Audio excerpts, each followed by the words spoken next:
നമസ്കാരം, ഞാൻ അശ്വിൻ. ഇന്നൊരു ഞായറാഴ്ചയാണ്. പതിവ് പോലെ ഊരുചുറ്റൽ തന്നെ. മുറിയിലിരുന്ന് എത്ര നേരം ബോറടിക്കും. അതുകൊണ്ട് തന്നെ രാവിലെ ഓട്ടോറിക്ഷയിൽ സമീപത്തെ ഒരു ഡാം റിസർവോയറിലേക്ക് പോയി. പോകുന്ന വഴിക്കെല്ലാം റാഗിയും കരിമ്പും ചോളവും കൃഷി ചെയ്തിരിക്കുന്നു. ഈ കൽപ്പടവുകൾ കയറി വേണം റിസർവോയറിൻ്റെ മുകളിലെത്തുവാൻ. ചിഞ്ചുളി താലൂക്കിലെ ചന്ദ്രപ്പള്ളി ഡാം റിസർവോയർ ഏകദേശം 12,900 ഹെക്ടറാണ് ഈ ഡാമിൻ്റെ വിസ്തൃതി. വിശാലമായ ഡാം റിസർവോയർ തന്നെ.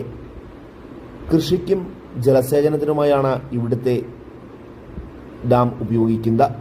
സമീപത്തായി ഒരു ആഞ്ജനേയ ക്ഷേത്രവുമുണ്ട്. കണ്ണെത്താ ദൂരത്തോളം പരന്നു കിടക്കുന്ന ജലാശയം. റിസർവോയർ വല്ലപ്പോഴുമേ തുറക്കാറുള്ളൂ. ഇപ്പോൾ മഴ കുറവായതിനാൽ റിസർവോയറിൽ വെള്ളവും കുറവാണ്.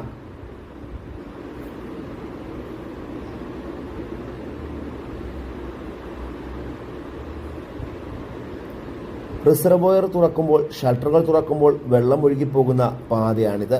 ഇവിടെ നിറയെ കുരങ്ങന്മാരാണ്. ഈ പാതയിലൂടെ ജലമൊഴുകി സമീപത്തെ നദിയിലാണ് പതിക്കുന്നത്. സർണല നദിയിലാണ് ഈ റിസർവോയർ ഉള്ളത്.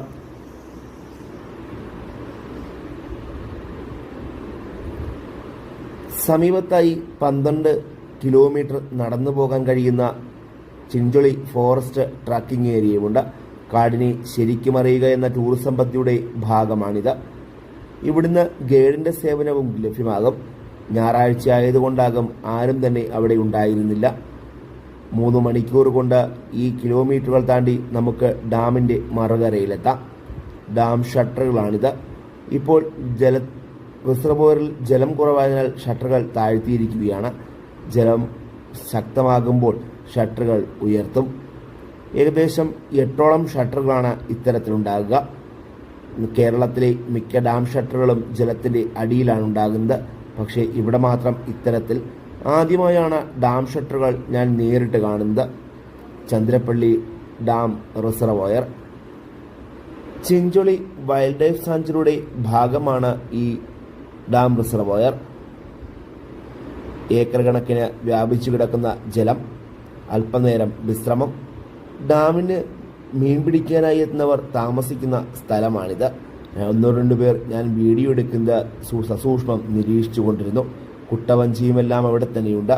ഡാമിന് കുറുകെ വലകളും കെട്ടിയിട്ടുണ്ട്. ഇവിടെ നിന്നുള്ള മത്സ്യമാണ് ബുധനാഴ്ചത്തെ ചിഞ്ചുളി മാർക്കറ്റിലേക്ക് എത്തിക്കുന്നതെന്ന് ആരോ പറയുന്നത് കേട്ടു. ഇനി